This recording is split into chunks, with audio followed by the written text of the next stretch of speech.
यार देख तूने क्या करा दिया।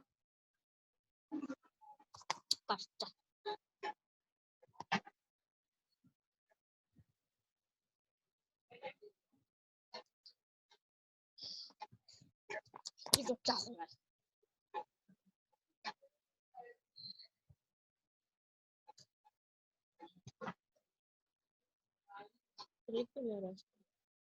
तुम हो ना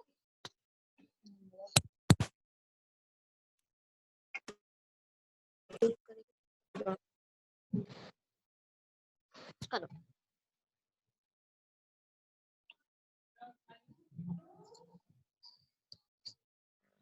तो नाई भी नहीं देगा कुछ।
Uncle's summation by this equals to the flow heading that become passenger.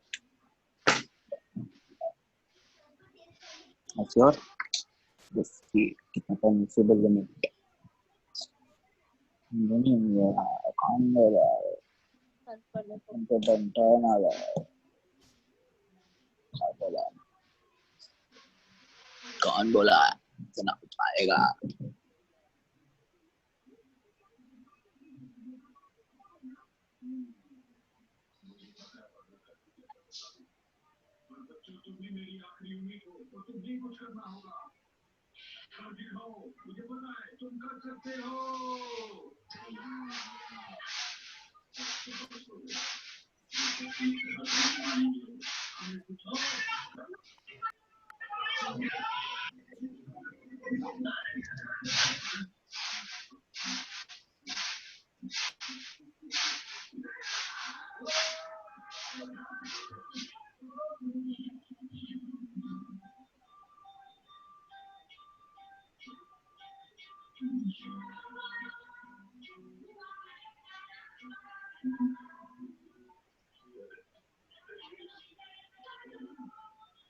Okay, good afternoon everyone.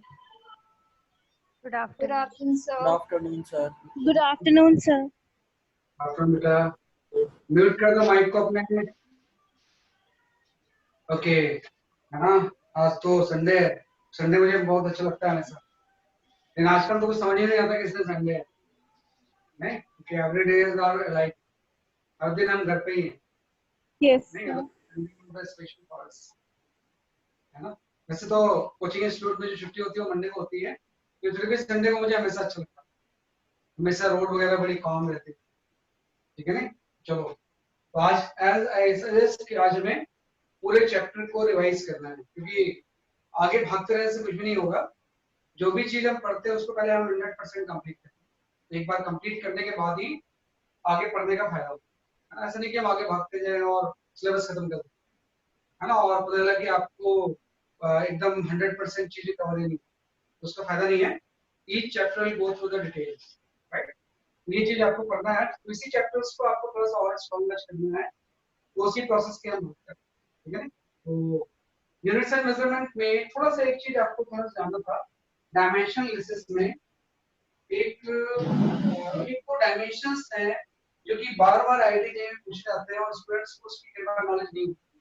हो सकता है कि आपको नॉलेज हो, लेकिन सबको हो सकता है नॉलेज नहीं हो। पहले मैं वो डायमेंशन बताता हूँ। एक डायमेंशन मैंने आपको बताया था इलेक्ट्रिक फील्ड का, I have suggested one dimension of electric field, है ना। तो इलेक्ट्रिक फील्ड मैंने डिफाइन किया था, इलेक्ट्रिक फील्ड जो होता है ये फोर्स अपॉन चार्ज होता है ना, कि इलेक्ट्रिक फोर्स अपॉन चार्ज ही क्या होता है, जैसे आपका इलेक्ट्रिक फील्ड। हम यहाँ से इजीली इसकी डायमेंशन निकाल सकते हैं। आपको पता है कि फोर्स की डायमेंशन हो जाएगी mlt - 2 और चार्ज आपका at हो जाएगा। Q तो जो minus आपका 2.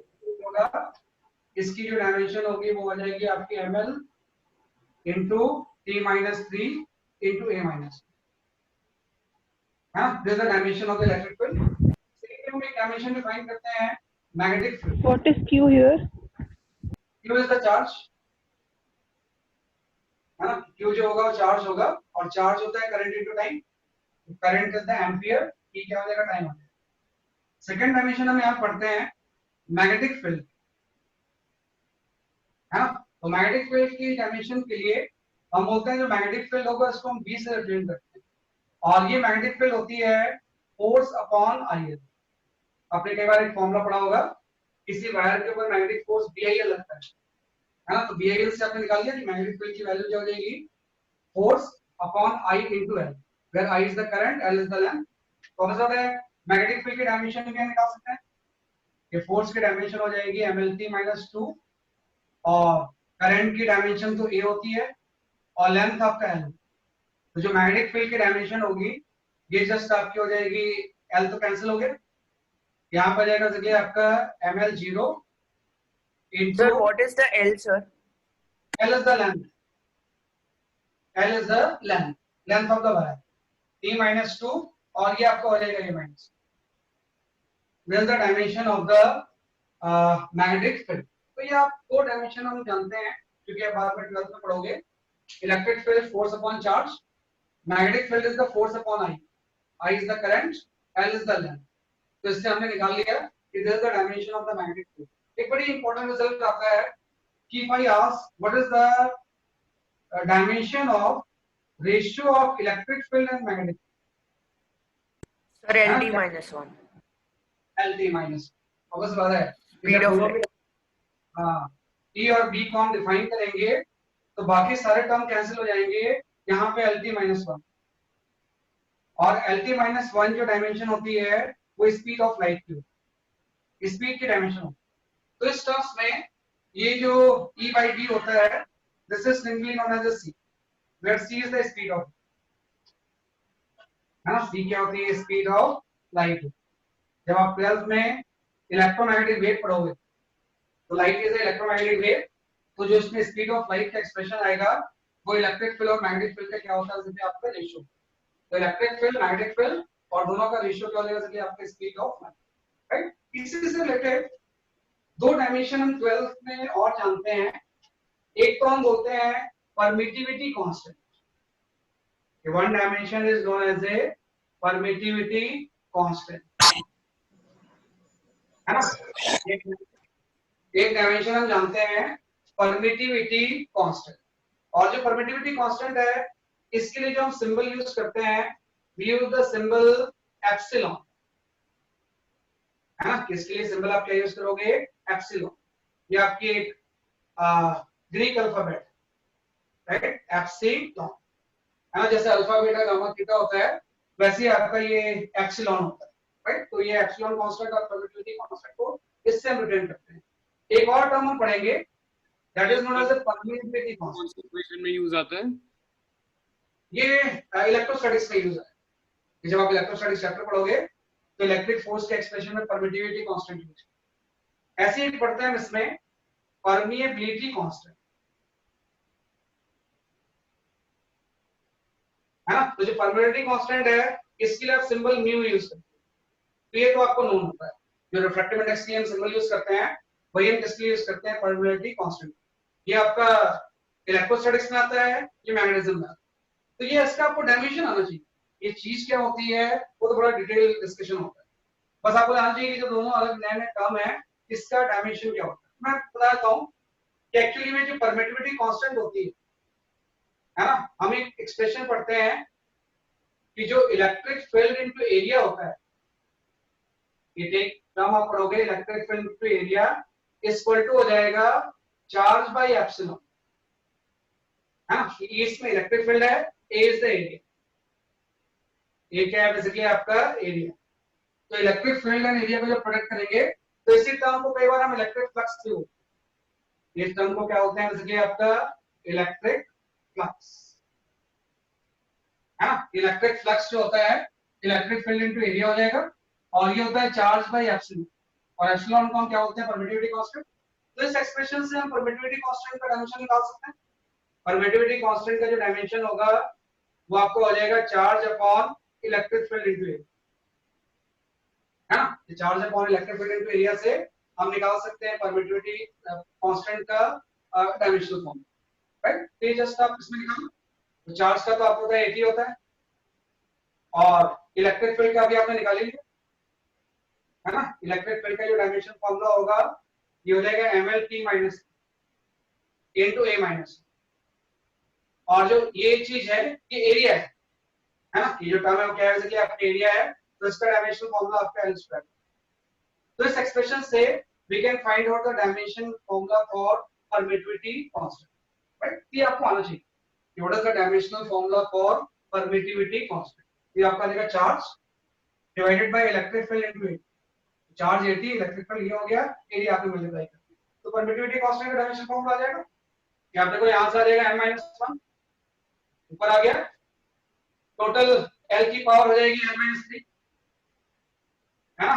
टोटल T की पावर जो होगी वो आपकी T की पावर 4 आ जाएगा, और टोटल A की जो पावर होगी वो A स्क्वायर आ जाएगा, है ना। मेरे ख्याल से सही होगा। m-1 L की -3, T ऊपर चला गया, T की पावर 4 into A स्क्वायर। तो इसका dimensional formula for permittivity constant. ऐसी टर्म हम पढ़ रहे हैं परमिएबिलिटी कांस्टेंट। तो परमिएबिलिटी कांस्टेंट के लिए एक इक्वेशन यूज होता है magnetic field into length equal to mu into current.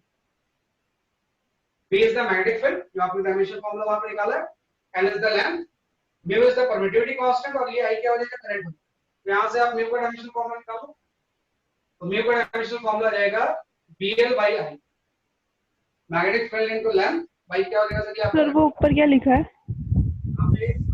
ये चीज, हाँ, ये B into L, magnetic field into length, ये जो टर्म है मैग्नेटिक फील्ड को हम लेंथ से मल्टीप्लाई करते हैं, इज इक्वल टू म्यू जो कि परमिटिविटी कांस्टेंट है इनटू करंट। इस रिलेशन से, जो कि फिजिक्स में रिलेशन हम जानते हैं, मैग्नेटिज्म में पढ़ते हैं, इस रिलेशन से हम म्यू का डायमेंशनल फॉर्मूला निकालते हैं। तो म्यू का डायमेंशनल फॉर्मूला हो जाएगा BL by करंट। तो B का डायमेंशन आप पुट कर दो, तो B का डायमेंशन हम जानते हैं, ये आपको आ जाएगा m-2 into A-1, यहाँ पे L आ जाएगा, और करंट का तो A ही होता है ना। तो यहाँ से परमिटिविटी कांस्टेंट का डायमेंशनल फॉर्मूला, तो परमिटिविटी कांस्टेंट का डायमेंशनल फॉर्मूला आ जाएगा m-2 A-2 into L1। तो ये थोड़े से अलग से कुछ डायमेंशन जो कि आपको आने चाहिए। परमिटिविटी कांस्टेंट जो कि इलेक्ट्रिक फील्ड से रिलेटेड है, परमिटिविटी कांस्टेंट जो कि किससे रिलेटेड है, मैग्नेटिक फील्ड, राइट, इस लॉ से, ये आपको आना चाहिए। एक बार एग्जाम में इसके ऊपर क्वेश्चंस आओ।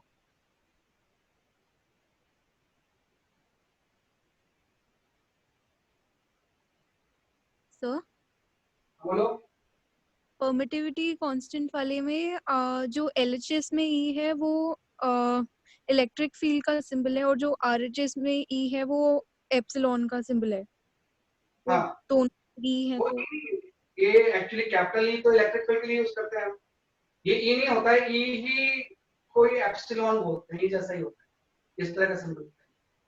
This okay epsilon is the symbol for permittivity, है ना। ये जो टर्म होता है ये ई जैसा नहीं बल्कि एप्सिलॉन से, जैसे अल्फा बीटा गामा थीटा है वैसे ये भी है।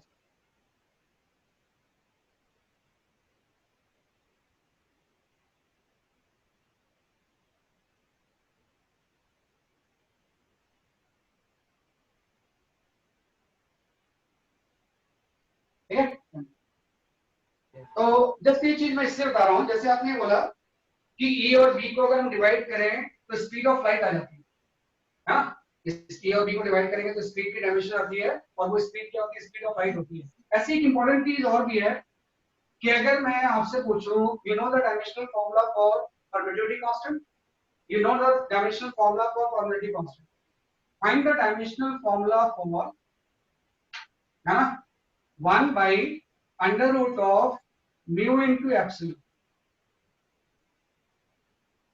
है ना। ये म्यू का डायमेंशनल फॉर्मूला आपको पता है, एप्सिलॉन का पता है, तो 1 by म्यू इनटू एप्सिलॉन का डायमेंशनल फॉर्मूला क्या होता है, जस्ट आपको dimensional formula for this,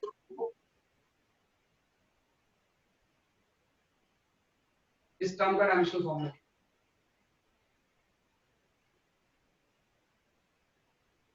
sir LT -1। हाँ, अगर किसी ने पहले किया है तो कोई बात नहीं है, सब लोग ट्राई करो ये क्या आ रहा है आपका dimensional formula. You know the dimensional formula for epsilon, you know the dimensional formula for, इसको यूज करके what is the dimensional formula for 1 by under root of mu into epsilon.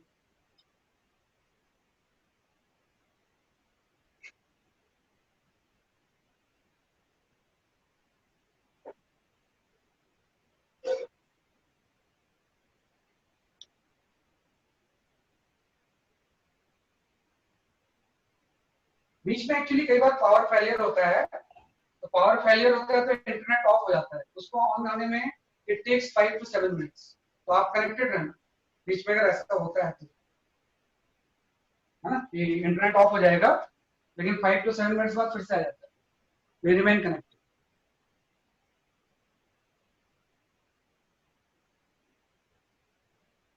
सब लोग देखो क्या रहा आपका इस सर निकाल लिया। हाँ क्या रहा आपका sir LT -1 LT sir minus turn LT minus है ना, कि जैसे ई और बी का रेशियो LT - 1 आता है, वैसे इस टर्म का भी रेशियो जो होता है वो LT - 1 होता है। दिस इज आल्सो इस formula for speed of electromagnetic wave में, ये भी किसका फॉर्मूला तो होता है, L2 T2 आ रहा है। LT - 1 ही आएगा बेटा, 1 by under root of mu into epsilon not जो होगा, एप्सिलॉन जो होगा ये सी आ जाएगा, एक बार चेक कर लीजिए। तो ये दोनों बड़े इंपॉर्टेंट है क्लियर में ना, इन दोनों फॉर्मूले के ऊपर ही एडवांस में क्वेश्चन है ना, जिसमें कि इसकी नॉलेज की आपको जरूरत थी कि C equal to E by B होता है, C इक्वल टू E होता है ना, दोनों डायमेंशनली स्पीड क्या है, हाँ ये आपका speed of light LT -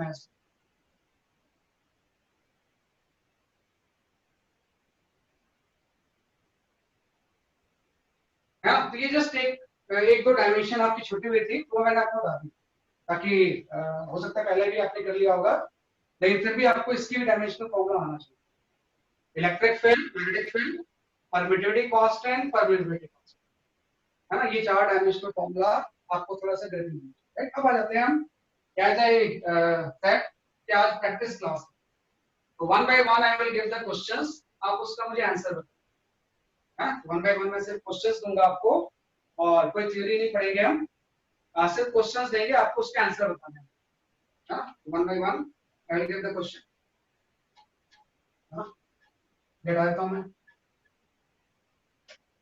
for example number 1, हाँ एग्जांपल नंबर 1 में आपको ऐसा दिया हुआ है, if original length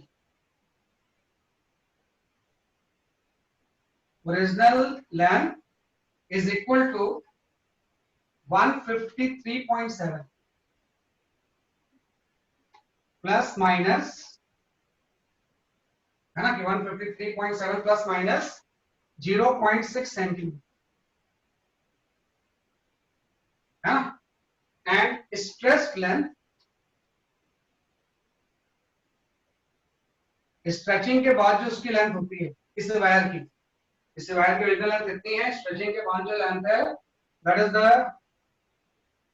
this is equal to 155.3 plus minus 0.2 centimetre,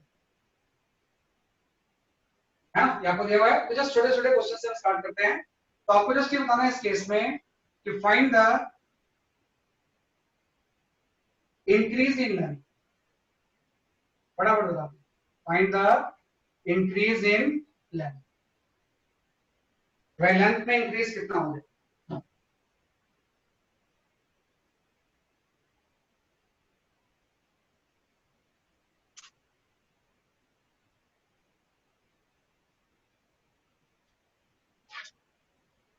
ये ओरिजिनल लेंथ आपको दिया हुआ है, तो इसको अगर हम सॉल्व करें तो find the increase in length, sir 1.6 plus minus 0.8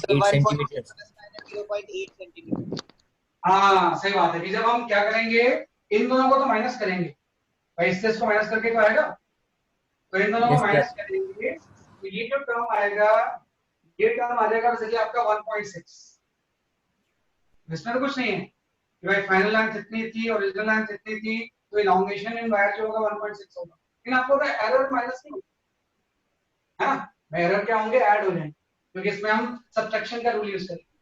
अगर हम इसको ए ले लेंगे, इसको बी ले लेंगे, तो एक्चुअली आपने बी माइनस ए तो लिया, और सब्ट्रैक्शन में एब्सोल्यूट एरर क्या होता है, ऐड होता है, तो प्लस माइनस यहाँ पे कितना आ जाएगा 0.8, तो this is known as a increase in length. अगर हम ऐसा ले लें तो इंक्रीज इन लेंथ क्या होगा, बेसिकली आपके ये फर्स्ट क्वेश्चन था। एग्जांपल 2 सर बोलो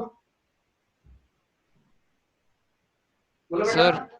सर अगर हम ओरिजिनल लेंथ अगर अब इंक्रीज इन लेंथ में ऐड करेंगे तो स्ट्रेच लेंथ थोड़ी ना आ रहा है, 0.6 और 0.8 0.2 थोड़ी ना बनाएगा। देखो दोनों का डिफरेंस तो निकाला आपने बेटा, ऐसे ये इसकी एरर है, इसको थोड़ी लेंगे हम इसमें। हाँ सर वही तो, अगर हम इंक्रीज इन लेंथ अगर ऐड करें ओरिजिनल लेंथ में तो वो स्ट्रेच लेंथ मिलना चाहिए हमें। हाँ मिलना चाहिए, अब मिल इसको करो, 1.6 को इसके ऐड कर दो। तो सर 0.8 और 0.6 को ऐड करेंगे तो वो फिर 0.2 आना चाहिए ना, एरर्स ऐड हो जाएंगे। एरर में थोड़ी करेंगे हम ऐसा, अपने एरर चैप्टर पूरा पढ़ा हुआ है, वैल्यू की चीज अलग होती है। अगर मुझे निकालना है कि ओरिजिनल लेंथ 153.7 है, समझ गए, इसमें अगर हम ऐड कर दें 1.6 तो कितना आ रहा है, ये आपका आ रहा 3 पॉइंट कितना आ गया, इसलिए आपका 5 क्या आ गया। तो इसके बारे में हम बात करते हैं ना, एरर का रूल तो डिफरेंट होते हैं, एरर सिंपल अलजेब्रा का रूल तो फॉलो थोड़ी करता है। तो सर आप एरर को कैसे निकालेंगे? एरर निकाल लिया हमने, नहीं सर, अब इसके ओरिजिनल लेंथ के लिए इसके लिए we cannot find out the error, क्योंकि सर एरर का कॉम्बिनेशन छोटी से बड़ी चीज होती है, आप बड़ी चीज से छोटी चीज में एरर नहीं निकाल सकते। समझिए मेरी बात, कि जैसे मैंने बोला, आपने जब भी आप किसी चीज को मेजर करोगे वायर को, तो चेंज इन लेंथ आप थोड़ी निकाल सकते हैं किसी इंस्ट्रूमेंट से। हम क्या निकालेंगे, पहले इतना लेंथ था, फाइनल लेंथ इतना होगी, है ना, तो जो मेजरमेंट किया आपने वो इससे किया। तो जो एरर का रूल्स होता है, जो मेजरमेंट का रिजल्ट होता है उसके लिए, ना कि डिफरेंस निकाल के फिर से दोबारा ऐड करना। एरर्स के रूल्स जो होते हैं ना, वो जो मेजरमेंट होते हैं उसके कॉम्बिनेशंस की होते हैं, ना कि सिंपल किसी मैथमेटिकल कैलकुलेशन। हमेशा इस तरह से दिया होगा, तो ये आपने मेजर किया, ये मेजर किया, इससे हम ये निकाल सकते हैं, लेकिन इससे वापस जाके हम ओरिजिनल लेंथ का एरर नहीं निकाल पाएंगे कितना होगा, वो तो आपके इंस्ट्रूमेंट से हम मेजर करके निकाल, वो क्या कंसेप्ट है, उससे हम ये चीज निकाल लेंगे, लेकिन हम ये नहीं कर सकते कि 0.8 से उसको करेंगे तो हुआ है, एरर नहीं उल्टा जा सकता। एरर में तो क्या होता है, ये रिजल्ट ऑफ मेजरमेंट होता है, उसी से हम सीखते जिस चीज को मेजर करते हैं, क्या एज एग्जांपल 2, एज एग्जांपल 2 में हमें लेते हैं किसी प्लेट का आपको लेंथ दिया हुआ है, किसी प्लेट का length is given that is 3.00 plus minus 0.01 centimetre, और इसका विड्थ भी आपको दिया हुआ है, width is given as 2.0 plus minus 0.1 centimetre. Find out area of the flat. Find out area of flat. ये प्लेट होगा उसका एरिया कितना होगा? Find out area of the plate. एकदम सही आंसर देना मुझे, like proper significant result.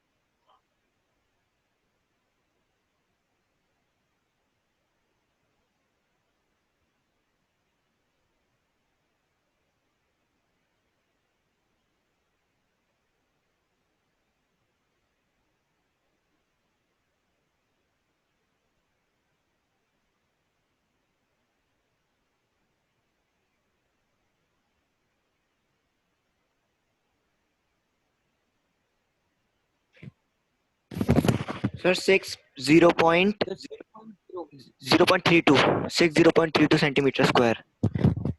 Sir, 6.0. 6.0 आगे 32. 6.05. 6.0 तो मैं सही है, तो मैं सही कहा. 6.0 plus minus 0.32. Same. Centimetre square. किसी का इससे अलग भी कोई आंसर आ रहा है क्या?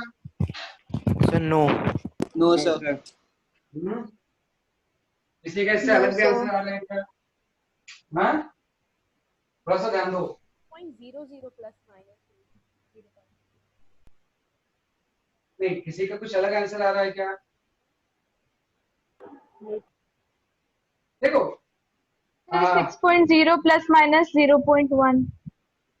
नहीं, 0.1 तो सही नहीं है, आंसर तो ये ठीक है. इसमें अभी थोड़ी सी एक फंडामेंटल मिस्टेक है जिसके लिए क्वेश्चन दिया गया. आंसर तो ऑलमोस्ट ये ठीक है, लेकिन अभी भी इसमें fundamental mistake. Sir 0.3 6.0 plus 0.3. Yes, sir. So 6.0 plus minus 0.5. ना पहले से बताया किसी ने कि इसका जो आंसर होगा वो हो जाएगा 6.0 प्लस माइनस 0.3 सेंटीमीटर स्क्वायर. ये 2 नहीं लगाएंगे हम यहाँ पे, है ना? ये 2 नहीं लिख सकते हम इसमें. अब देखो ये दोनों आंसर में बस ये फर्क है कि 2 आपको यहाँ पे ड्रॉप करना है, क्योंकि इसके रीजन है, जैसे आपको पता है कि यही चीज तो आपको समझना है ना? अदरवाइज तो सिंपल कैलकुलेशन नहीं, अदरवाइज ये क्वेश्चन नहीं देता. लेकिन कहीं ना कहीं कंसेप्चुअल चेक कर रहा हूँ मैं, है ना? यहाँ पे एरिया ऑफ द प्लेट जो होगी वो L into B हो जाएगी. L into B को निकालना आसान है. ये आपका 6 हो जाएगा. आपको पता है इसमें 3 सिग्निफिकेंट डिजिट है, इसमें 2 है ना? तो मल्टीप्लिकेशन रिजल्ट ये बोलता है कि रिजल्ट में लीस्ट सिग्निफिकेंट डिजिट होगी. तो इसमें जो सिग्निफिकेंट डिजिट होगा वो सिर्फ क्या होगा, उसके लिए आपका 2 होगा, है ना? तो इसलिए आपने ये आंसर तो सही बोला कि भाई 6.0 होगा, इसमें 2 सिग्निफिकेंट डिजिट. ऐसे आप एरर का कॉम्बिनेशन करोगे तो आप लोग ध्यान दो, जिन दो एरर को आप कंबाइन कर रहे हो इसमें 2 सिग्निफिकेंट डिजिट और इसमें जो सिग्निफिकेंट डिजिट है वो 1 है ना? जैसे आपने इन दोनों को कंबाइन किया तो इसमें 3 सिग्निफिकेंट डिजिट था, इसमें 2 था, तो रिजल्ट में 2 आ गया. ऐसे एरर को जब आप कंबाइन करोगे तो इसमें 2 सिग्निफिकेंट डिजिट होंगे, इसमें 1 होगा, तो रिजल्ट में 1 सिग्निफिकेंट डिजिट होना चाहिए. तो आपको 2 नहीं लिख सकते, क्योंकि अगर आप यहाँ पे 2 लिखेंगे तो इसमें 2 सिग्निफिकेंट डिजिट. लेकिन आपको पता है कि एक में 2 है, एक में 1 है, तो रिजल्ट में सब सिग्निफिकेंट डिजिट कितने होंगे? 1. तो 1 होने का मतलब इस 2 को आप ड्रॉप करो, और 2 क्योंकि 5 से कम है इसलिए एज इट इज रहेगा. तो इसका आंसर ये होगा. तो अगर आप ये आंसर दे रहे हो तो ये उतना करेक्ट आंसर नहीं, बल्कि ये आंसर क्या हो जाएगा? करेक्ट. हमेशा आंसर सिग्निफिकेंट डिजिट के अकॉर्डिंग होगा. सर 32 कैसे आएगा? हाँ सर, ये 32 कैसे आ गया? बेटा आप लोगों ने एरर की क्लास की या नहीं की है पहले बताओ। एरर की क्लास की है या नहीं की है यहाँ पे, पहले क्या आंसर दो। सर मैंने नहीं की है सर। हाँ तो नहीं किया तो बेटा उसके लिए मुझे आप मैसेज करना, I will send the recording, है ना, कि जो लेक्चर का रिकॉर्ड है सर ना ग्रुप पे मेरे पर्सनल मोबाइल पे आप मैसेज कर देना, तो उस लेक्चर का मैं आपको रिकॉर्ड दे दूंगा। जिस दिन अभी लेट ज्वाइन किया है वो हम हर चीज अभी नहीं समझ सर आपका नंबर। हाँ मैं नंबर कल मैंने दिया था, इस नंबर पे आप कर दीजिए। तो अभी आप यूज की सर ग्रुप में भी है ना 8800898126, वैसे ग्रुप में भी है जिससे मैं मैसेज करता हूँ, जैसे ग्रुप से जिस नंबर से मैसेज करता हूँ वही नंबर, तो इस नंबर में मुझे मैसेज कर देना, I will send the record of that lecture, तो उसको आप पढ़ लोगे फिर आपको आए, ऐसे नहीं तो हम तो गैस करते रहेंगे। Okay sir. उसको करोगे तो इस तरह से अभी आप आराम से पढ़ो, है ना। आप बोलो sir please can you solve this question, मेरा एरर 0.5 आ रहा है, 0.3 नहीं आ रहा। अच्छा मैं ऐसा बोल देता हूँ, जैसे प्रोडक्ट है ना ये, तो ऐसा लिख देंगे कि जो एरर होगा वो आपका हो जाएगा डेल्टा एरिया बाई एरिया, है ना, इक्वल टू हो जाएगा delta L by L plus हो जाएगा डेल्टा बी बाई, अंडरस्टैंड। अगर L A equal to L into B है, तो एरर का जो रूल होता है वो क्या होता है, relative error in area is equal to the relative error in length into relative error in width. ये टर्म तो आपको पता ही है, डेल्टा एल बाई एल, तो ये आपका हो गया 0.01 बाई 3। अब ऐसे लिख दो, अभी बाद में कॉम्बिनेशन करके कॉम्बिनेशन रूल्स लगा लेंगे। डेल्टा बी बाई बी 0.1 पाई ए आपका 2 इक्वल टू डेल्टा ए आपको निकालना, और एरिया कितना है 6, इससे सॉल्व करो, डेल्टा एल की वैल्यू आ जाएगी, है ना, इससे सॉल्व करेंगे तो ये कितना की वैल्यू आ जाएगी सर। बताओ सर ये आपने जो ये डेल्टा आर रिलेटिव एरर निकाला है, इसमें प्लस भी हो रहा है और जो है डिवाइड भी हो रहा है, मल्टीप्लाई भी होगा, तो सर हर जगह सिग्निफिकेंट फिगर का ध्यान रखेंगे या फिर फाइनल? हर जगह मत करना, आप रिजल्ट में देखिएगा कि अगर इसमें एरर जो है सिग्निफिकेंट से फुल है, इसमें 1 है, तो जो भी आपका फाइनल रिजल्ट आएगा, है ना, उसमें सिग्निफिकेंट से 1 ही होगा, उससे ज्यादा नहीं। तो आपको हर स्टेज में मत करो, सिंपल कैलकुलेशन करो, लास्ट में सिग्निफिकेंट ध्यान रखो। ये दोनों आंसर ऑलमोस्ट सेम है, ये भी आप आंसर दे सकते थे लेकिन इसको as per the significant example number 2। तो जिन्होंने भी नई क्लास की है वो अभी थोड़ा सा समझने की कोशिश करो, मैसेज करना, मैं I will send the recording, है ना, तो उससे फिर आप करना, रिकॉर्डिंग के बाद आपको चीजें आ जाएंगी, नहीं आएंगी तो will take the backup class, backup class का भी प्रोविजन होता है। नेक्स्ट क्वेश्चन, नेक्स्ट क्वेश्चन आपको ये दिया हुआ है, there is a one formula example 3 of relative density, relative density, relative density का एक फॉर्मूला होता है, Density of the substance by density of the water at 4 degree temperature. relative density होता है density of the substance by density of the water होता है। तो इसका जो एक्सपेरिमेंटल मेथड है how to find out the relative density, उसका जो फॉर्मूला होता है ये होता है WA by WA minus WW, है ना, WA is the weight in water, weight in air, किसी भी चीज का हम एयर में वेट निकालते हैं, जब हम वाटर में सब्सटेंस करेंगे तो उसका वेट कम हो जाएगा ड्यू टू थ्रस्ट, जो W है this is the weight in water, है ना। तो पहले हम क्या करते हैं, किसी चीज का वेट एयर में निकालते हैं, फिर वाटर में निकालते हैं, और इसमें अगर हम पुट कर दें तो उस सब्सटेंस की रिलेटिव डेंसिटी आ जाएगी। तो आपने वेट इन एयर निकाला, वेट इन एयर आपको दिया हुआ है 10.0 प्लस माइनस 0.1 ग्राम, और वेट इन वाटर भी आपको दिया हुआ है, वेट इन वाटर आपको दिया हुआ है 5.0 प्लस माइनस 0.1 ग्राम। किसी सब्सटेंस को आपने एयर में वेट किया, उसका वेट आपका कितना है, जब वाटर में वेट करते हैं तो वेट करते हैं। तो आपको बताना है कि find out relative error, find out percentage error in measurement of relative density. Find out percentage error in measurement of relative density.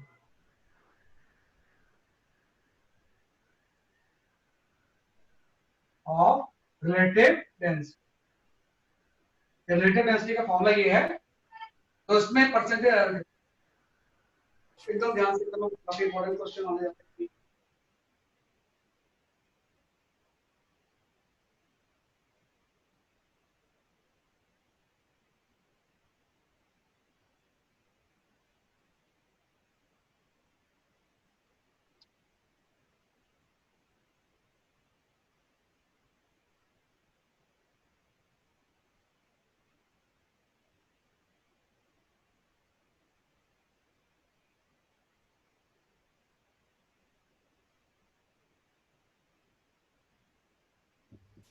So 5%.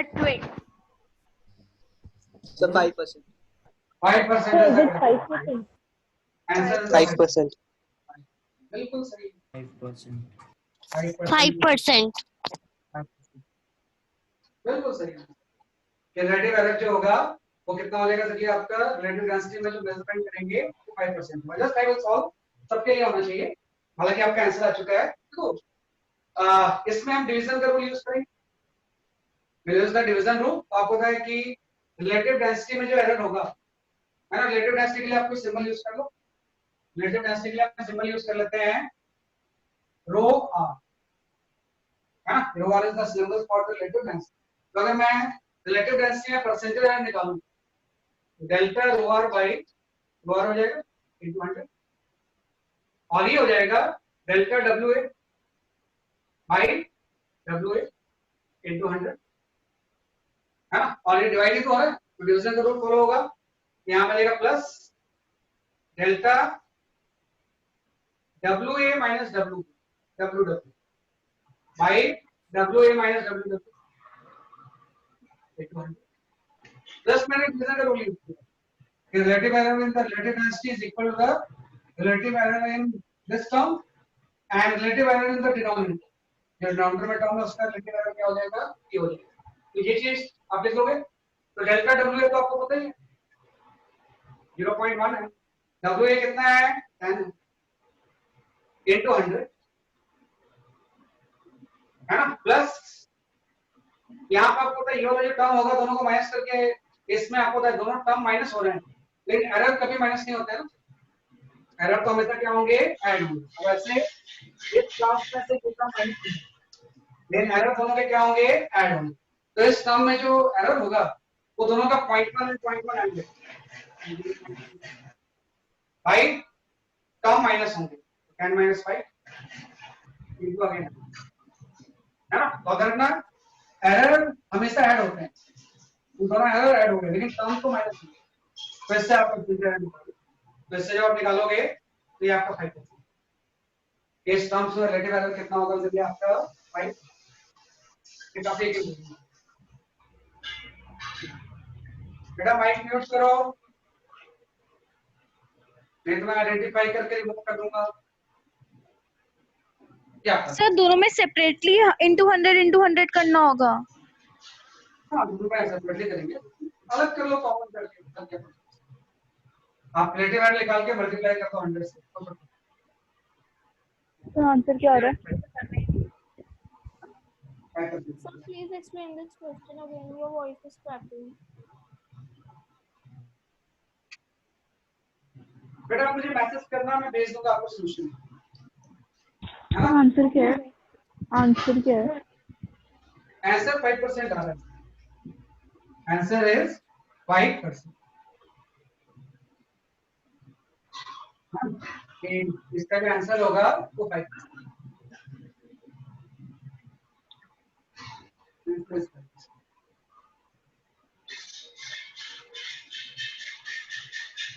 किसका माइक म्यूट नहीं है? किसका माइक म्यूट नहीं है? माइक म्यूट करो।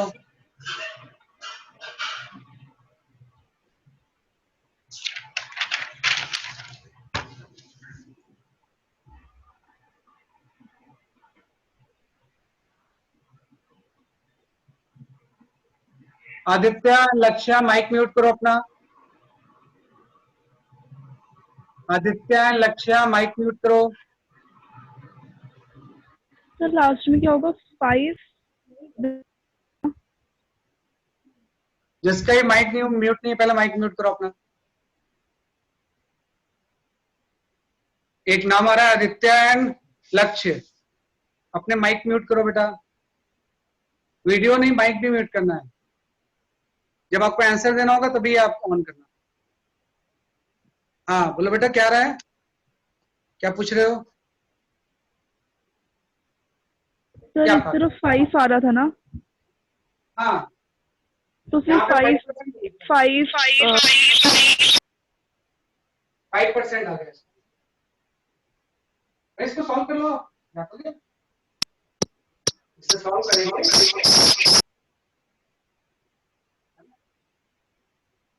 इससे आपका 5% आ गया। क्या कर सकते हैं, क्या करना? चलो नेक्स्ट क्वेश्चन। एज एग्जांपल 4, देखिए ये किसका आता है answer? In mirror formula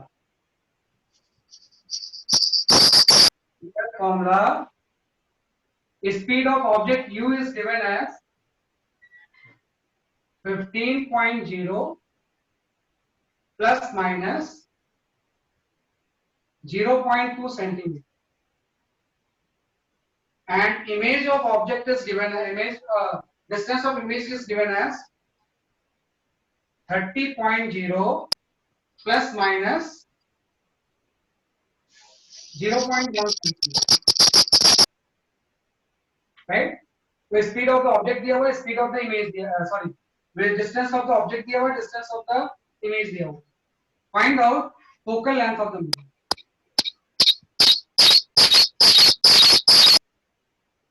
focal length of mirror, ये जो मिरर होगा उसका फोकल लेंथ होगा by the using this formula 1/v + 1। एकदम करेक्ट आंसर हो जाएगा। What is the focal length of the sir वो 30.0 + 0 ± 0.1 है।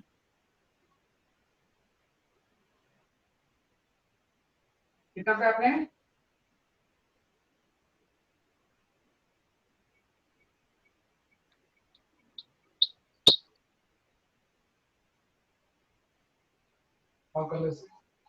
एक ही टाइम, कोई जल्दबाजी नहीं है।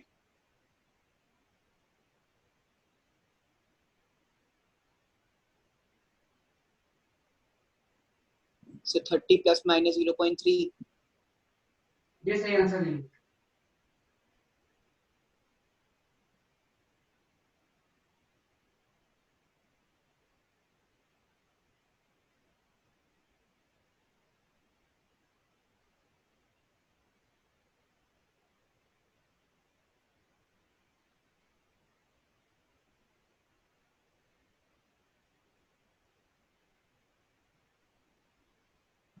Sir, 10 ± 0.06. इसमें ध्यान रखना, don't use sign convention. Sign convention use मत करो, जस्ट इस फॉर्मूले में वैल्यूज पुट करके निकालना। As this, don't use the conditional signal.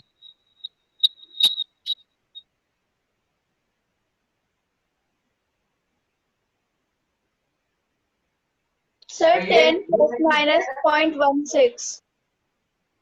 ये तो नहीं आ रहा। आपको कोई साइन कन्वेंशन यूज नहीं करना है, जस्ट ये u है और ये v है, आपको फोकल लेंथ निकालना है, f निकालना है इस फॉर्मूले में। As this values sir 10 ± 0.9। ना, ये तो नहीं आ रहा। सर 10 ± 0.1। हां, उसमें भी गलती है। 30 ± सही है। 10 ± 0.1 सेंटीमीटर में there is a one mistake.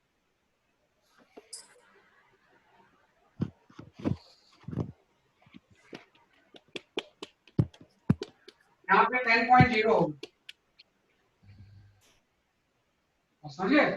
इस पे 3 है, इसमें 3 है तो रिजल्ट में 3 सिग्निफिकेंट, तो 10.0 प्लस माइनस 0.1।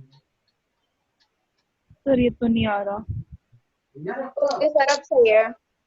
वैसे देखो जरा सा, सर आ गया ये। वैसे देखो यस सर।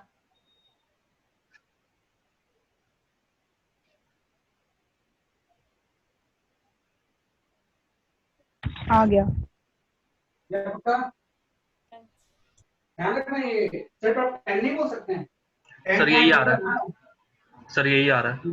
ये इसमें 3 है तो सभी 3, इसमें 1 1 है तो इसमें 1, ये आंसर आएगा।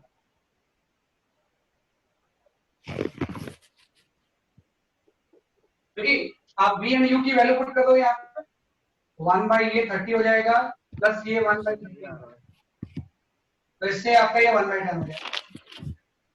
तो फोकल लेंथ पर 10 आ गया, लेकिन वही बात है 10.0 लिखना होगा। अब इसमें एरर निकालना है, तो एरर के लिए रूल मैंने बताया, इसमें जो रूल होता है वो ये रूल फॉलो करते हैं, delta f by f square equal to delta v by v square plus delta u by u square. पहले स्प्लिट कर दो, डेल्टा f की बोल दो, तो ये फाइनल आंसर हो गया फोकल लेंथ का। हाँ वेरी सिंपल, फोकल लेंथ हम इससे निकालेंगे, उसका एरर हम इस फॉर्म में निकालेंगे, रूल नंबर 5 से। we'll use the rule number 5।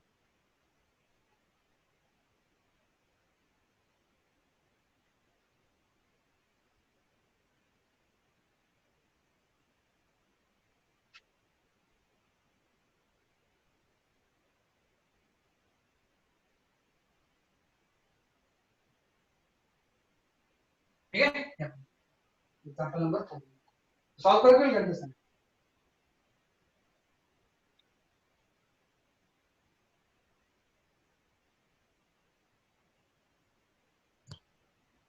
Okay, now example number 5,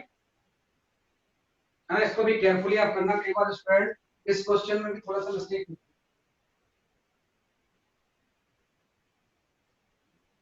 है। एग्जांपल नंबर 5 में in CGS system magnitude of forces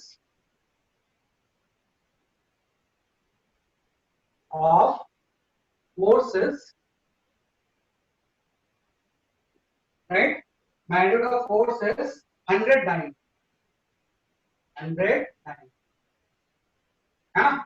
find out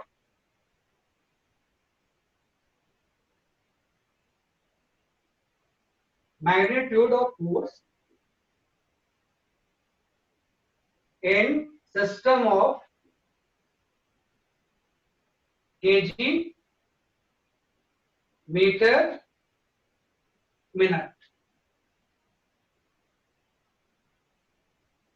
In CGS system, magnitude of the force is 100 dyne, and find out the magnitude force in the system of where fundamental unit is taken as a kg, meter and minute।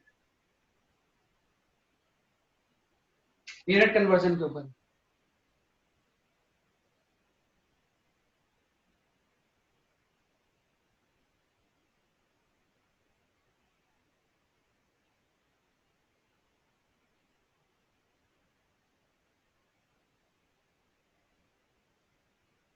Question read करो, board नहीं दिख रहा। मैं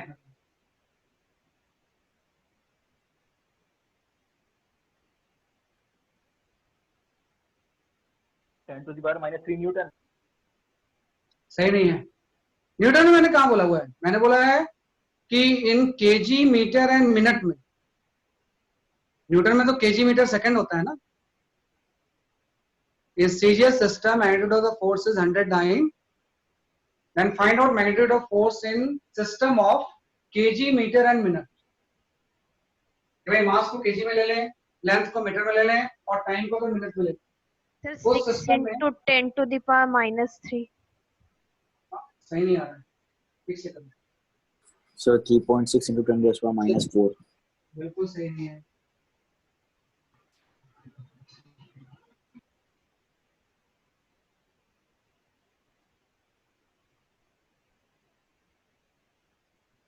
क्या लिखा है sir 3.6 थोड़ा सा 3.6 में गलत, थोड़ा चेक करो आपका आंसर। सर 6 ना Is it 2.5? Sir sir question read कर 6 की दो power -1 into 10 to the power 4. Is Sir, CGS 4 system kg. magnetic? Then find out magnetic force in system of kg, 4. meter and meter. Is it 2.5? Sir 4. 3.6. 3.6 into 10 to the power minus 1. 3.6 sir 3.6 into 10 to the power -5. Sir what is it in KG metre and kg, meter, minute.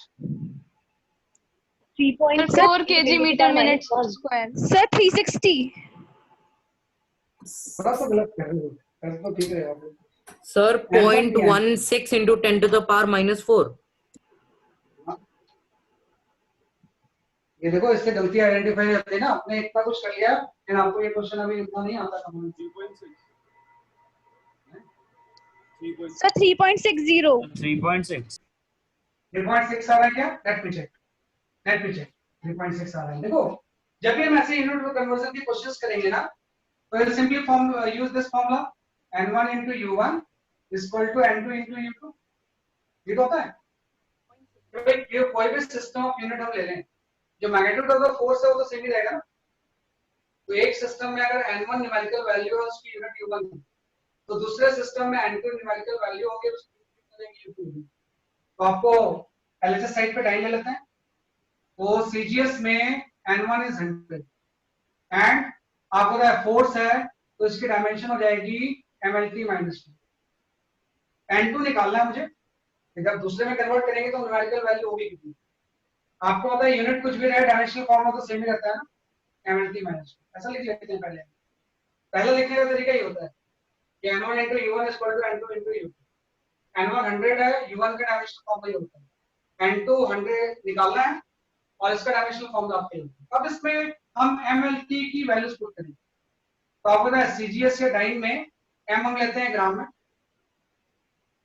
l length हम लेते हैं centimetre में और ये होता है second minus. ठीक है, n2 ऐसे छोड़ दो। जो नई सिस्टम ऑफ यूनिट है उसमें मास आपको केजी में लेना है। सर इज आंसर 36 हाँ आंसर इज 36 4। हाँ 36 is the correct answer. KG length आपको लेना है मीटर में और टाइम जो लेना हो मिनट में, मिनट माइनस। ये होता है तरीका कि पहले आप ऐसा लिखिए डायमेंशन लिखो फिर उसकी वैल्यू। अब इसके बाद आप 100 पे ऐसे छोड़ दो और यहाँ पे पूरी चीज डिनोमिनेटर पे ले जाओ या इसको इधर ले आओ, तो यहाँ पे हो जाएगा केजी बाई ग्राम। इसको इधर ले जाएंगे तो ये हो जाएगा देखिए आपका मीटर बाई सेंटीमीटर। इसको हम इधर ले जाएंगे ये हो जाएगा मिनट बाई सेकंड, लेकिन इसकी पावर कितनी होगी -2। पावर क्या हो जाएगी चलिए आपकी -2। यहाँ से आप देखो जो n2 आप लिखोगे तो केजी बाई ग्राम तो 1000 हो जाएगा, मीटर बाई सेंटीमीटर कितना हो जाएगा 100, और ये जो टर्म होगा ये आपका हो जाएगा 60 -2। हाँ वही मिनट 60 सेकंड का होता है तो 60 -2 हो जाएगा। यहाँ से n2 की वैल्यू आप निकालो है ना, ये 100 और 100 तो कैंसिल हो गए, ये चीज इधर नीचे चली जाएगी, ये आपका हो जाएगा 60 स्क्वायर 5000 हो जाएगा n2 की वैल्यू। n2 की वैल्यू जब निकालेंगे तो 60 स्क्वायर बाय 1000 हो जाएगा और 60 स्क्वायर बाय 1000 कितना हो जाएगा 36 हो जाएगा। आंसर भी तो 36। तो भाई अगर सीजीएस सिस्टम में मैग्नीट्यूड ऑफ द फोर्स 109 है तो किसी भी नए हाइपोथेटिकल सिस्टम में जो मैग्नीट्यूड ऑफ द फोर्स होगा 36 हां, मैग्नीट्यूड ऑफ द फोर्स कितना हो जाएगा 36। तो प्रॉपर्ली हम निकालते हैं, इसमें बहुत मिस्टेक्स होती है और रखना है। और जब भी होगा तो कोई शॉर्टकट यूज मत करो, n1 u1 n2 u2 करो, अपने आप चीजें आ जाएंगी। सर हमको तो सीजे सिस्टम से केजी मीटर मिनट में चेंज करना था ना। हाँ हमने तो सबको सीजीएस में वापस लिखा है। बेटा कहाँ सीजीएस में वापस लिखा है? वो तो केजी मैंने को सर 3.6 ही तो होगा सर, 3.6 ही तो होएगा सर, 3.6 सर ग्राम को हमको 1/1000 लिखना था। सर 60 स्क्वायर डिवाइड बाय 1000 कितना सॉल्व कर 3.6 3600 by 1000 3.6 होता है। 3600 divided by 1000 3.6 हो ठीक जाएगा। है 3.6 है, ठीक है। क्या हो सकता है कि 10 पॉइंट्स में गलती होगी मेरी, इसको सॉल्व करके आ रहा वो सही हो, सही तो है 3600 by 1000। सर तो इसे हमें 4 नहीं लिखना चाहिए था क्योंकि सिग्निफिकेंस फिगर देखते थे इसमें सर 3.6 को 4 यूनिफॉर्म ऐसे में नहीं लिख सकते ना, इसमें तो आप एक्चुअली मेजरमेंट्स है ना, ये मैग्नीट्यूड लिख रहे हो आप, मैग्नीट्यूड को तो गलत नहीं लिख सकते ना। सर तो सिग्निफिकेंट फिगर्स यूज कहाँ करते हैं? यूज करेंगे but आपको धीरे धीरे आएगा वो, ऐसे एक दिन में आप यूज नहीं कर पाओगे इसे, यहाँ पे तो ऐसे देखते हैं, जैसे जैसे आप आओगे तो गेट टू कैसे कैसे हम इसको यूज करते हैं। यहाँ पे तो वैल्यूज आ रही है कितने का इतना होगा, मेजरमेंट का रिजल्ट है तो। सर मुझे एक क्वेश्चन में डाउट है सर। हाँ बोलो सर, मैं वो डिक्टेट करता हूँ सर, एक सेकंड। आप मुझे मैसेज कर दो, जैसे डाउट्स डिक्टेट नहीं हो पाएगा सर ओनली वन लाइन का क्वेश्चन है सर। आप मुझे मैसेज कर दो, आप मुझे व्हाट्सएप मैसेज कर, ओके क्योंकि ऑनलाइन इतना टाइप नहीं होता, मैसेज करो बता दूंगा, तो इस तरह से इसको सॉल्व। ठीक है चलो, तो ये हो गया एग्जांपल नंबर 5, तो 3.6 सही आंसर, 3.6 इज द करेक्ट। इसके बाद नेक्स्ट क्वेश्चन, नेक्स्ट क्वेश्चन में हम आते हैं, हाँ ये सही है, ये क्वेश्चन हो सकता है कई स्टूडेंट्स ने किया होगा, लेकिन कई स्टूडेंट्स को सॉल्व नहीं भी करते। जैसे यहाँ पे एक एक्सप्रेशन दिया हुआ है p equal to alpha by beta e to the power minus alpha z upon k theta, where p is the pressure,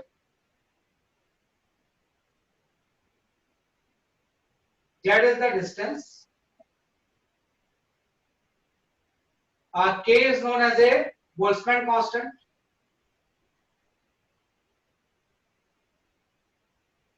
and theta is temperature.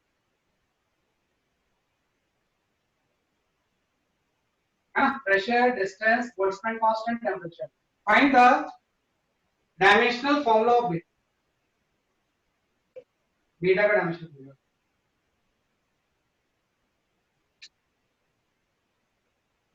ये e की पावर में है सारा कुछ, ये सारा कुछ किसकी पावर में है? e की पावर। सर एक बार रिपीट करना question. p is the pressure, z distance, b Boltzmann constant, theta is the temperature. Sir Boltzmann constant के सर डायमेंशंस क्या हैं? Sir L square. हाँ नहीं, बोल्ट्जमैन कांस्टेंट के जो डायमेंशंस होते हैं वो एनर्जी बाय टेम्परेचर होता है। बोल्ट्जमैन कांस्टेंट होता है energy by temperature. Sir alpha के कुछ मेंशन्ड है क्या? हैं? अल्फा के डायमेंशंस मेंशन्ड है? अल्फा के डायमेंशन हम निकाल सकते हैं। Sir is answer L square. निकाल ले L square. Sir L square. के पे क्या लिखा है वो? के बोल्ट्जमैन कांस्टेंट की डायमेंशन होती है energy upon temperature. Sir is answer L square. नहीं, L स्क्वायर सही आंसर है।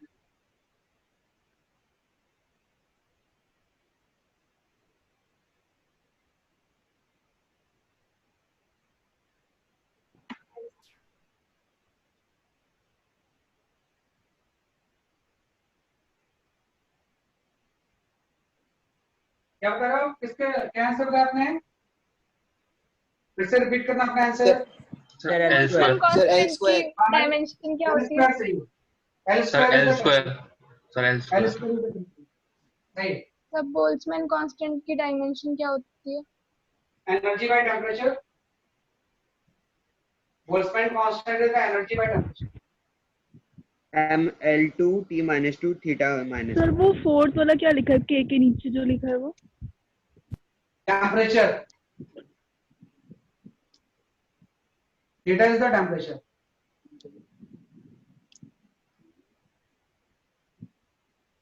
तो ऐसे ही करना है कि बीटा की dimension L square.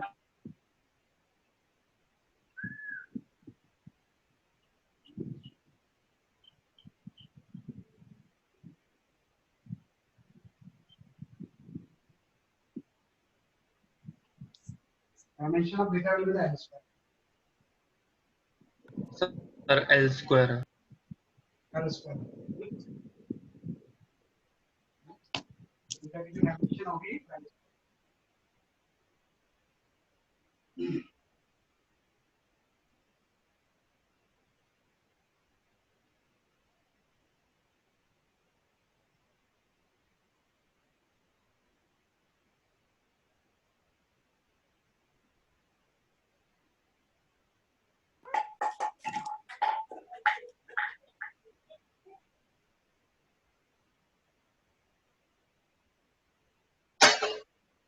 Beta is the L square. The L square को ऐसा m0 l square this is the dimension of beta. Just मैं वैसे तो आ जाता है बच्चों को ये फिर मैं बता रहा हूं. देखो हम ये बोलते हैं कि जो e की टोटल पावर होगी एक्सपोनेंशियल वो डायमेंशनलेस होगी ना. Means alpha z into k theta जो होगा ये डायमेंशनलेस होगा. वाल निकलो. कोई भी एक्सपोनेंशियल की पावर होती है पॉजिटिव नेगेटिव हमेशा क्या होती है?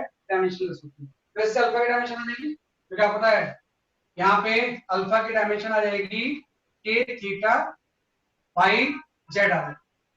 और k की डायमेंशन आपको पता है एनर्जी बाय टेम्परेचर होता है. तो k की डायमेंशन हो जाएगी ml स्क्वायर t-2 और टेम्परेचर की जगह पे थीटा भी यूज कर सकते हो k भी यूज कर सकते हो. तो आप थीटा ले लो. थीटा -1 इनटू ये थीटा टेम्परेचर ही है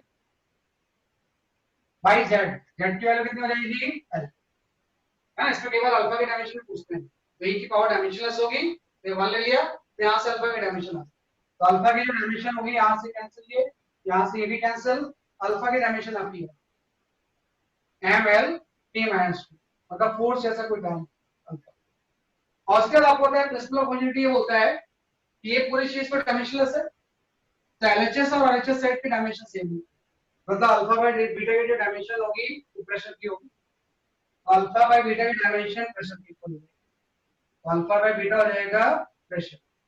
pressure is the ml -1 into t -. हां यहां अल्फा की डायमेंशन पुट करके बीटा की बीटा सेम का है ना एल स्क्वायर.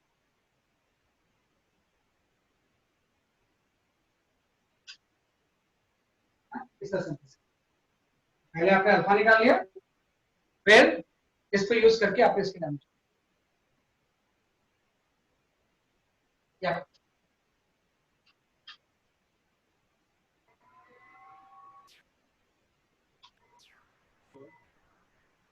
एल स्क्वायर ना. हाँ L square is the correct answer. है ना answer is the L square. So, हाँ बोलो. so but isn't the exponent dimensionless? So if the exponent is dimensionless, is it necessary for e to be also dimensionless? हाँ ये तो number होता है. So but e can have dimensions because exponents are dimensionless, right? हाँ भाई किसी भी कोई भी चीज अगर डायमेंशनलेस है तो नंबर है ना ये तो कोई उसका पावर भी डायमेंशनलेस ही होगा. पूरा टर्म ही डायमेंशनलेस होगा. जैसे if I say theta is dimensionless तो sin थीटा भी dimensionless. So is p equal to l square? हाँ थीटा की जो डायमेंशन होगी वो l स्क्वायर. सर ये माइनस साइन कंसीडर नहीं होएगा. माइनस साइन डायमेंशन से होता है. Minus sign has nothing to do with. जैसे लॉग के अंदर की चीज डायमेंशनलेस होती है उसका लॉग लेंगे तो वो भी डायमेंशनलेस. ये तो मैथमेटिकल ऑपरेशन है ना. चलो इसके बाद एक नेक्स्ट क्वेश्चन. यहाँ पे ऐसे एक टर्म और दिया हुआ है, let P equal to pressure equal to RT by V minus D equal to E to the power minus alpha V by RT है। एक एक्सप्रेशन है where P is the pressure, V is the volume, है ना। V क्या है, जैसे आपका volume, और T टेम्परेचर हो जाएगा, एंड R को हम बोलते हैं गैस कांस्टेंट, है ना। तो आप बताना कि find out dimensional formula for alpha. So what are the dimension of gas constant? पता नहीं, अगर आपको नहीं दिया था फिर भी ये क्वेश्चन आप सॉल्व करेंगे। Find the dimensions of alpha. अगर आपको आर का डायमेंशन नहीं पता फिर ये question solve.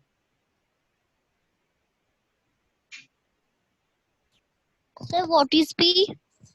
P is the pressure, V is the volume, T is the temperature, R is the gas constant, B is a constant, पता नहीं क्या है।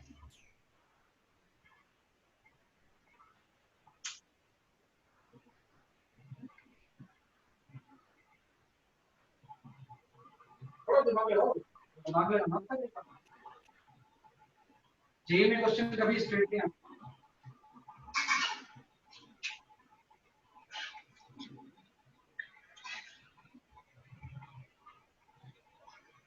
Sir ML minus 1 T minus 2 sir pressure का ही आ ML रहा है minus 1 T minus 2 sir M1 L minus 1 T minus 2 B क्या है? So ML minus 1 B T क्या है? minus 2. समझ गए ना, वही तो समझना आपने। सर प्रेशर के वही आ रहा है जो प्रेशर हाँ प्रेशर का ही है ना, वही तो समझना आपको। ये सब तो मैंने फालतू टाइम पास के लिए लिखा हुआ है सर, इसकी जरूरत ही नहीं इसको। मैं कुछ नहीं भी लिखता तो भी आप निकाल कि अल्फा की डायमेंशन प्रेशर की होगी, है ना, कि अल्फा की जो डायमेंशन होगी वो किसकी होगी, प्रेशर की। क्योंकि आपको ध्यान दो, जैसे सही बोला है, ई की पावर डायमेंशनलेस होती है ना, तो जो अल्फा v बाई RT है ये 1 हो जाएगा। मींस जो अल्फा की डायमेंशन होगी वो RT बाई v तो होगी। तो ये जो टर्म है वो क्या है, RT बाई v तो है, वॉल्यूम से वॉल्यूम में तो माइनस होगा। अगर ये वॉल्यूम है तो उससे जो चीज माइनस होगी वॉल्यूम होगी, ये पूरा टर्म भी वॉल्यूम में तो है। तो अल्फा की डायमेंशन e की पावर डायमेंशनलेस लेके RT बाई v होती है, और RT बाई ये वाला टर्म भी v है, तो ये भी RT बाई v है। तो ये पूरी चीज डायमेंशनलेस हो गई, तो इसकी और इसकी डायमेंशन सेम होगी। तो RT बाई v ही तो अल्फा है, तो अल्फा की डायमेंशन वही होगी जो प्रेशर की होगी।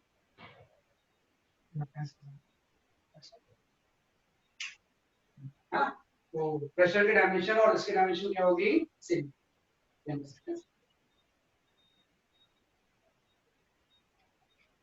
हाँ, या फिर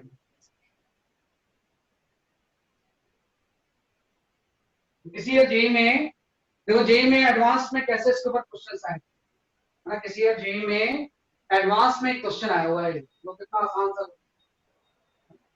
एकदम सिंपल सा। एडवांस में किसी जेई में क्वेश्चन आया था, ये मैं एक्सप्लेन करता हूं। एग्जांपल नंबर 7, ये सबने कर दिया।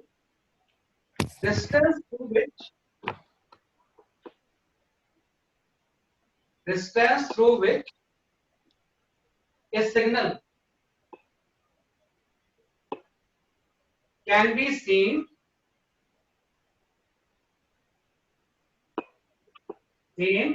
in fog, या in foggy weather, in foggy situation. Sir, repeat करना question. Distance through which a signal can be seen in foggy situation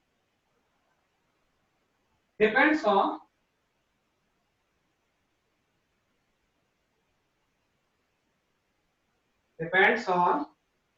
density के लिए हम रो यूज कर लेंगे. इंटेंसिटी ऑफ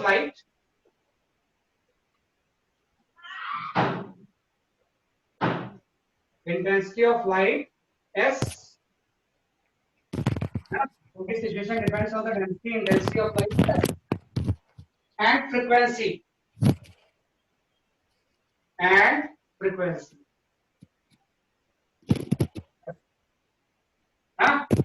कोई भी रेलवे का सिग्नल है ना, फॉग में उसको हम देखना चाहते हैं. So that depends on the three parameters: density of the fog, intensity of light, and its frequency. The intensity of light का dimension क्या है? If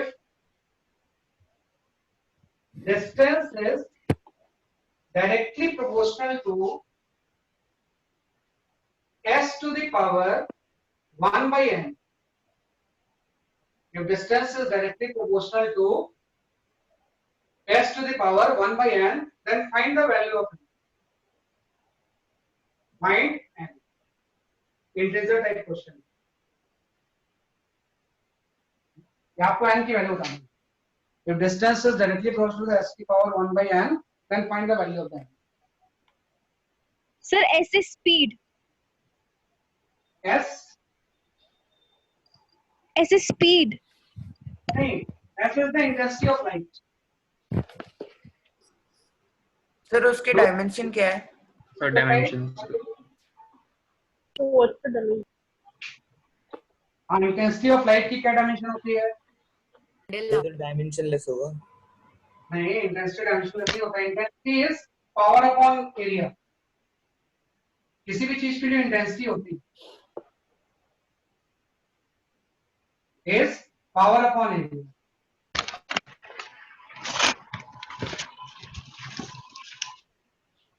Is power upon area.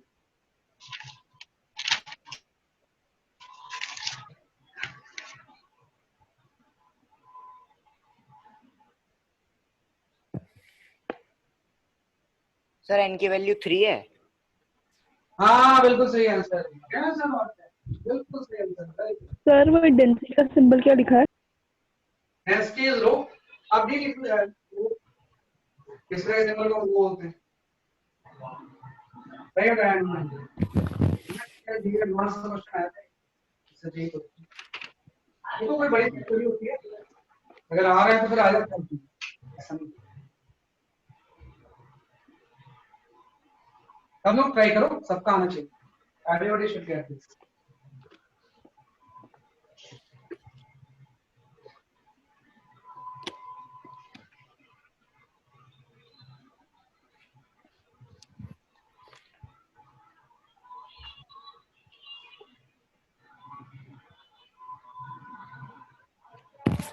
Sir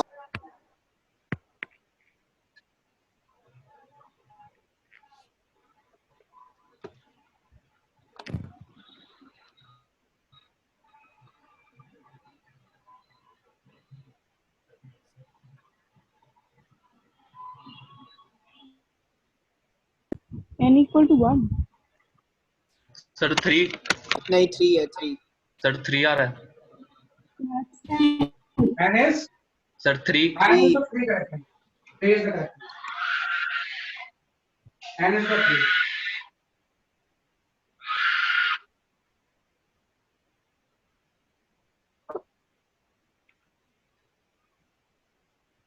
n is the 3 answer. n सही है तो इसका पहले answer होगा वो 3 होगा. Simple sir. वही तरीका हम फॉर्मूला निकालेंगे.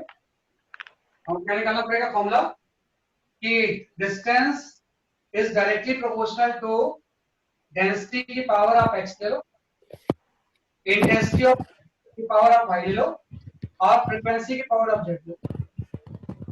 ये तो तरीका होता है. डेंसिटी जो होता है ml-3. इंटेंसिटी ऑफ लाइट होती है power upon area. Power energy by time होता है. ml² T-3 हो जाएगा. Power upon area bye L². तो इंटेंसिटी की डायमेंशन हो जाएगी mt-3. यहाँ पे रहेगा m3 माइनस इंटू वाई और फ्रीक्वेंसी हो जाएगा t minus 1। Density mass per unit volume intensity दिया गया या आ गया, तो इससे x y z की वैल्यू निकालो।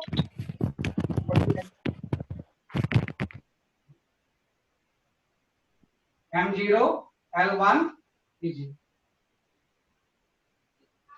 है ना, k इंटू m की टोटल पावर कितनी हो जाएगी x प्लस y, l की टोटल पावर कितनी हो जाएगी माइनस 3x और t की टोटल पावर हो जाएगी minus 3x 3y minus 3 question आ जाएंगे। बीच में क्या लिख रहा है?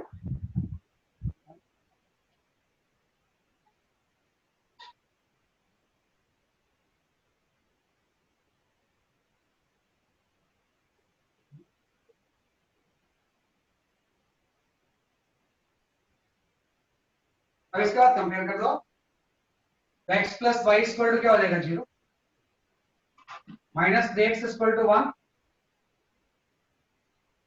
नहीं and minus 3y minus z equal to 0। तो इससे आप y की वैल्यू निकालो, तो y मेरे ख्याल से 1/3 है,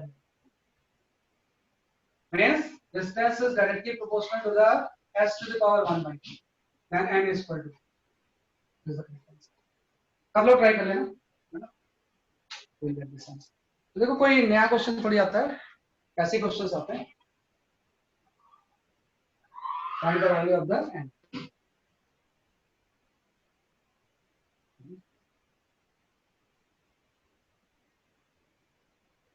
जस्ट आपने फॉर्मूला जैसे ड्राइव किया था वैसे इसको भी। Okay, last question for the day.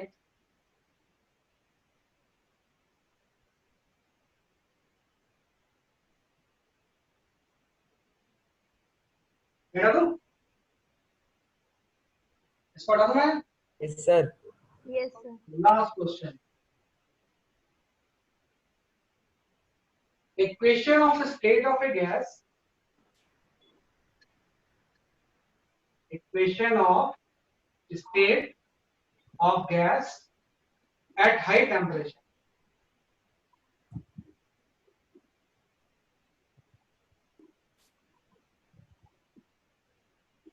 is given as equation of the state of the gas at high temperature।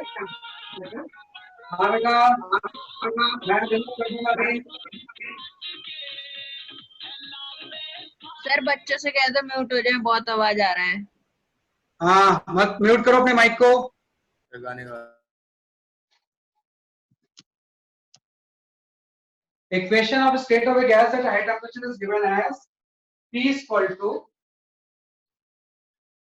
nRT upon V minus B plus A by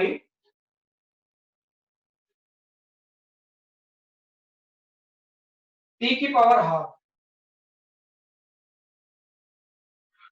into V plus B, V plus B है ना,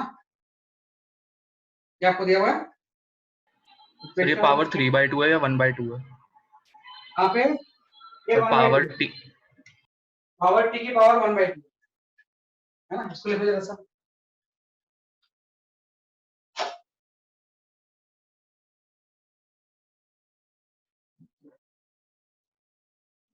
sir वो P pressure है।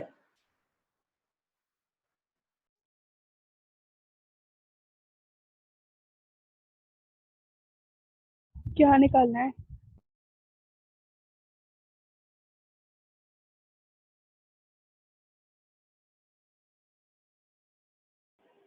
What's the question?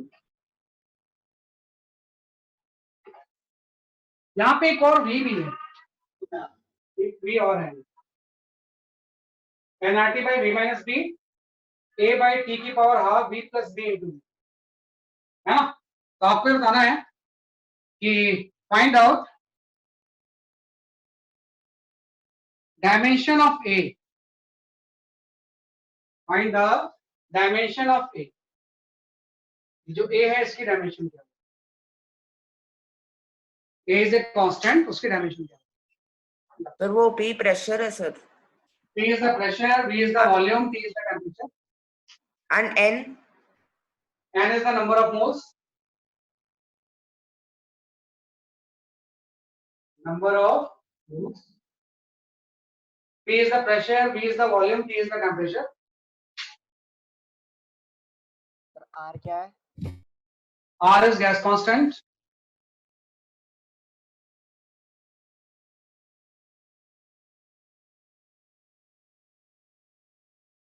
N is the number of moles. Sir, A is ml5t minus 3/2.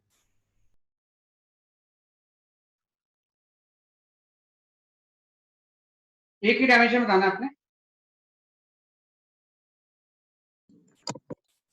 तो V volume है. V volume. The A is equals to ml5t minus 3/2. नहीं, ये तो नहीं आ रहा है.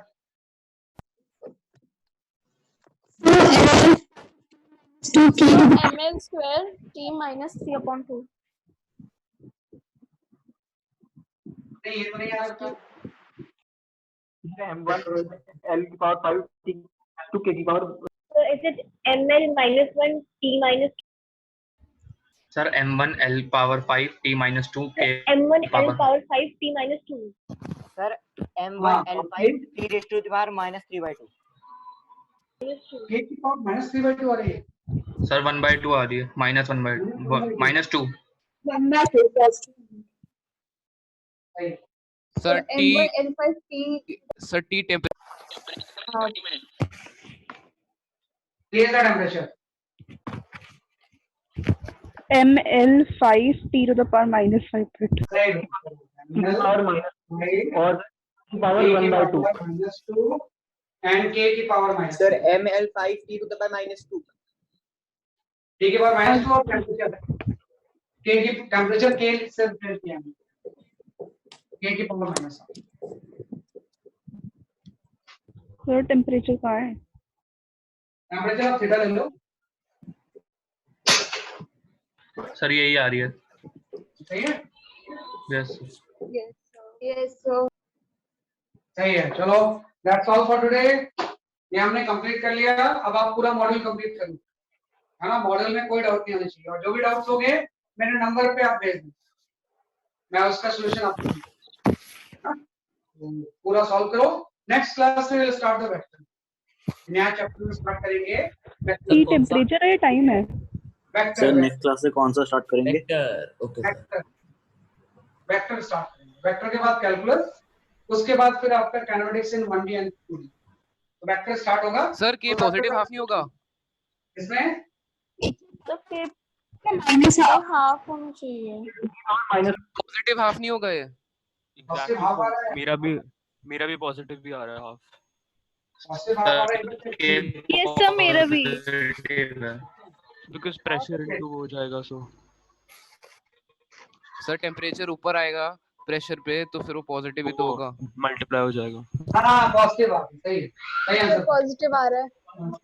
बिल्कुल सही. ए पॉजिटिव. टेम्परेचर है T.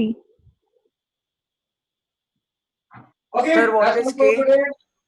We'll Sir, study K next class. Kelvin K is the temperature. symbol for Kelvin. Kelvin. आप और थीटा D? यूज कर लो. Time. T is the notation for temperature. और उसका डायमेंशन जब हम पुट करते हैं तो थीटा या K यूज करते हैं. K is the temperature. Yeah, that's all for today. Thank you, sir. Okay. Thank you, sir. Next week. Bye, sir.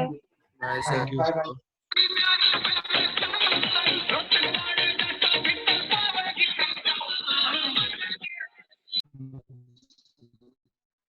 Have a nice day, sir. Have a nice day, beta. Thank you, sir. Thank you. Thank you, sir.